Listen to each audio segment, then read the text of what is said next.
Hi guys, and thank you for tuning in. So today I dedicate this video to a work in progress piece from which you have already seen the first part, and I decided to continue on this piece. And real quick before we start, for longer painting tutorials where I explain my technique in detail, go to my Patreon page and pledge the $5 reward here.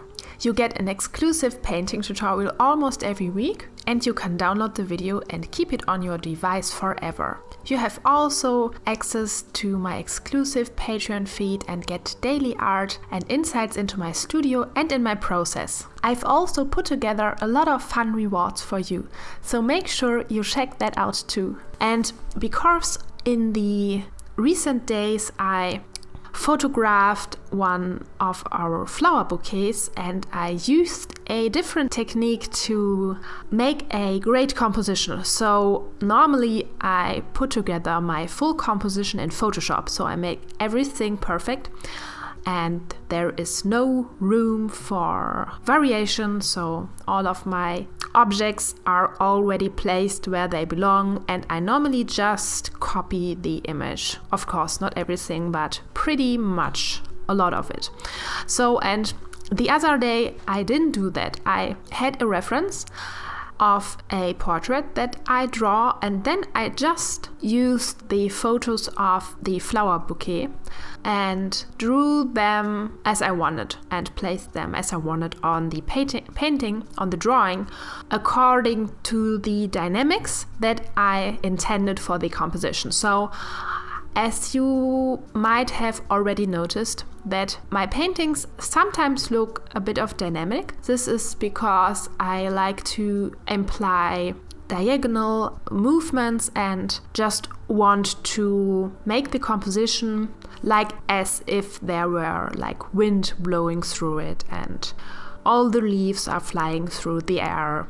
And for that, I can't really use Photoshop because I had to paint like the whole composition, and this would just be too long, and it also isn't very free. When you then paint, it is just copying. So what I did then is that I just used one photo from the flower bouquet, and I also flipped it so that I can use both flowers from like two different angles so that I can use the most of the reference, and then I just added them in the painting like I would think they would look the best. So I wanted to have a diagonal line like movement in this painting, and so I choose those flowers that followed this movement. And because this composition wasn't really planned, I then have to think about how would I start to just finish it, because it just gotten a lot more complicated to add the flowers because there's the background again and light and dark areas, and it doesn't make sense just to start at one edge and then paint the way around. For my foliage and flowers and leaves, I have a certain technique, and this technique is that I mostly paint the foliage before I paint the flowers. So I just paste the blossoms onto the foliage, but because I wanted to just finish as most as I can in one day, I couldn't just paint the foliage and then paste the flowers. So, and also in addition, it doesn't look very good if you just paste one thing onto dried oil paint when you want to have it like smudged at the edges. Sometimes it just gives an extra dynamic and it looks a little bit more realistic if it is placed in wet oil paint instead of placing it on top on dry oil paint. I just recently discovered it. So in my early works, I didn't really know that. So what I did was that I first tried to place the approximate shapes of the flowers onto my painting just with a mixture of thin oil paint, so oil paint with my paint thinner, Gamsol and Liquin from Winsor & Newton, and then I just make like an underdrawing, so where I want to have the flowers. And after that, I filled out all the area where the foliage should go, because the foliage is super dark. It is like tinted in a dark green, very vibrant green tone, but the flowers on the other side are the exact opposite color. So they are like super pink, and the tulips are ultra yellow, and the rose is a dark purple, and so I have to leave those places out. This is important because otherwise there would be no way that I could get the vibrant color of the roses again. So if there would be a little bit of my gamsol on the surface of the canvas, and I would go over it with white or with the vibrant color I just mixed perfectly, it wouldn't adhere to the canvas, so it just wouldn't work anymore. So these areas where I leave out the blossoms, there shouldn't be any like paint left. So I wiped one area out because I decided to make there another rose, but I can just clean the area with a towel, so this is no problem. So then I continued on filling out the foliage with the dark oil paint. And I also painted one tulip before I did that, because I was curious, because I never painted a tulip before and I was super curious and impatient, and I couldn't wait to try it out. But normally I would just leave all the places out. And then I continued with filling out the background. I decided to go with this nice grayish, purplish, white mix, which should make a nice contrast to the dark foliage and also to the bronze golden tone of the underpainted canvas. And the next step is that I paint the foliage, and this is really a very effective trick that I use. I place lighter colors like lighter greens and leaves onto the dark background I painted before. So it is super easy to paint something white into a darker underground, onto a darker ground, because white is so strong and so opaque, it just goes so easily onto the black that I use this technique for everything. I start with the black and then I paint all the lighter tones into it. And the same with the foliage. So I started with the black foliage and then I placed all the leaves and all the little stalks into it, and try to not forget anything before I place the blossoms on top of them at the last step, because this is super important. All the oil paint is wet, so when I paint a blossom, I can't paint any like stalks or other foliage or leaves under it, because I would smudge the edges again. So I have to make all the foliage before I add the blossoms. So you can, in the last layer, add some of the foliage or just define something again, but it looks very fresh and very dynamic if you place it directly under the blossoms, because then the edges get very beautiful, merged in those greens, and it looks really beautiful. And I started with the most complicated blossom because when I just finished the most complicated task on a painting, I am more motivated for the rest. So I mostly start with the difficult things and then I work my way around to the easy things, so that I have all the easy things at the end of the painting session where my energy is already used up and I don't have to concentrate like heavily. So, and this little rose, this was really difficult to paint. I already painted those kind of roses which have two different colors in their petals at one of my commission portraits, and they were so difficult. So this time I used a different strategy for painting it.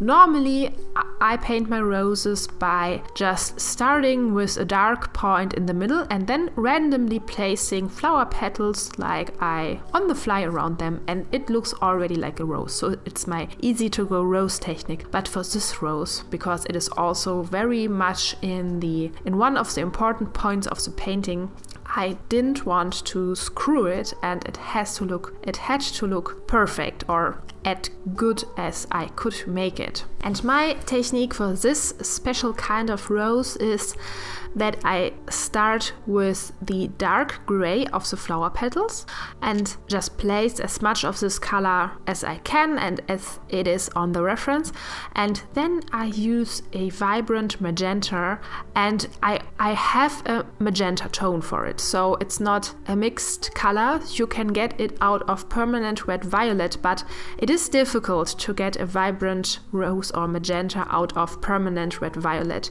This is one of my starter kit colors that I talked about in my last video, but you can use this too to get a vibe, to get a good like rose tone, but to get really vibrant magenta. I use magenta from Schminke because this is just the color already mixed perfectly.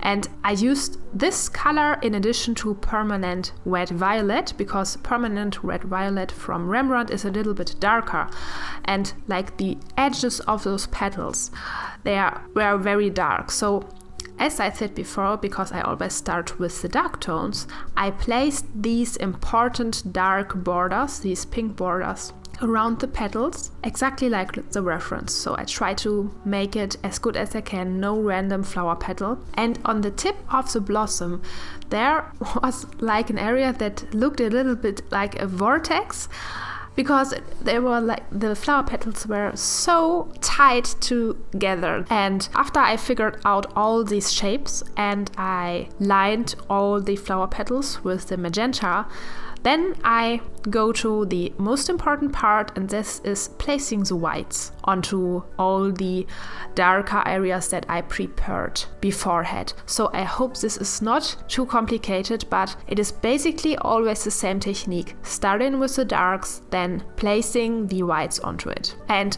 with complicated shapes like this rose blossom, you have to be super careful when building the darks and getting all the shapes and shadows right. The most important thing is that you get the color values right. So if you go too dark or too light, the whole illusion falls apart. So painting roses is basically like getting the color values right. So make the second you place a white on the wrong area or make an area too dark, it completely falls apart, because roses are super soft. There's almost no contrast between the flower petals. When you squint your eyes and you see everything blurry and you look at a blossom, it is mostly one color, one blurry color. And this is like the hint you need when you paint. Every color is close to the other, to the next color. And this is just a thing that I have to concentrate when I paint a blossom. In addition to the form and in addition to how I tilt my brush, because for a petal I have to place one petal with one brush stroke and it has to be perfect, and I take my time for it. So every brush stroke, every petal, I really take like 10 seconds or so for one brush stroke. So this is pretty long for a brush stroke. And that is it basically. After I placed my whites, I still correct with placing some darker tones onto the whites when I didn't get it right, but it is super important not to overdo it, because the initial freshness and dynamic of one brush stroke, it can't be beaten. So when the paint is dried and you want to make it perfect, you will lose those freshness. So I will definitely go over some areas, over some petals again, but I want to preserve like the initial abstract and freshness of the rose petal.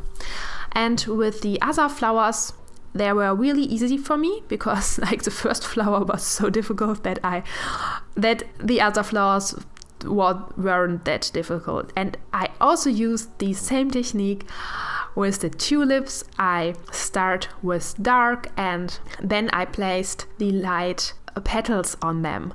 And here as well, the color values are the most important, and also the form, the shape of the blossom. So the blossoms of the tulips have the form of a cup. And imagine a cup, when you would paint a cup and you would paint it wrong, the cup would look odd and it would lose its power as an illusion. The same can be applied to flowers. If you don't get their form right, it doesn't look like a flower anymore. So you have to get the form right and the color values. The colors itself are not so important. So I could make the same tulip and don't get the yellow exactly right, or just make it a little bit more orange or green. This isn't so important. So the color values, how light and how dark it is, and also the form is super important. So imagine them as three-dimensional objects. For example, like an egg, or like simple objects. If you would paint these simple objects, you would immediately see if there is something off with them. So one side is too long, for example. And the same goes with flower blossoms. They are mainly three-dimensional objects, and this makes them look very realistically. If you get the form approximately right, you have a great illusion of them. So I wish you a lot of success with your own flowers. I know it is difficult, but as soon as you realize on which things you have to pay attention, it goes easier, and then the certification is great. So this is really why I want to share it with you, because it makes me super happy when I get like one flower blossom right. It's super satisfying and I'm enjoying it so much. And I hope this helped you, and I hope it wasn't too complicated. It is a little bit difficult to explain because most of the process I do is intuitively. So only after I started with my YouTube videos, I started to think about what I'm doing, which is a good thing. One should more often think about why and what one is doing. So this is definitely a good thing. Beside of that, I hopefully can help you. And if you liked this video, don't forget to give it a thumbs up. And if you haven't already, subscribe to my channel. And I wish you a wonderful day and stay inspired. And I see you in the next one. Bye bye!